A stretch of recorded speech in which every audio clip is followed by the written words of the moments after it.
We're living in a time where there's a sheer between those that are stuck in the past and want to relive it and people that want to move forward.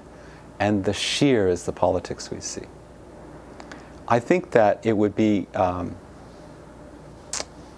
immature of me to say, hey, I think the society can improve, because there historically have been times where the improvement of society was undertaken and then it backlashed.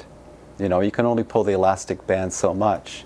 You have the Arab Spring that happened in the past few years, and there was an attempt to free people, but they weren't free inside, and so they returned back to the yoke that had held them in the first place.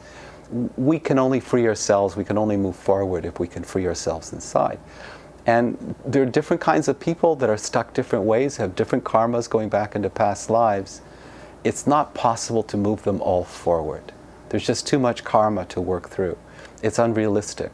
It's a great idea, but it's not going to happen.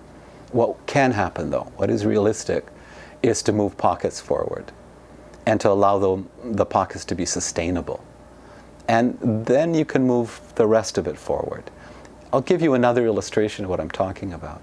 A lot of parents come to me and they want to do the best they can do for their parents, for their kids. That's a Freudian slip of the tongue, because everybody's doing stuff for their parents one way or the other. Parents want to do the best for their children, and they want to offer their children what they themselves didn't get. But it's not what the children want. The children want a parent that's an incredible role model, that's alive. And rather than trying to change society, you have to change yourself, and rather than trying to change the whole, change a part. Because that becomes a beacon. That's the best you can do.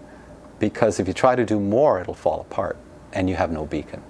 So you have to work on yourself, then you have to work on the people that you know, your group, your tribe.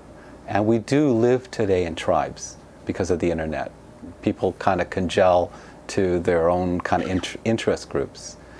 So the tribes, the groups, the communities can move forward.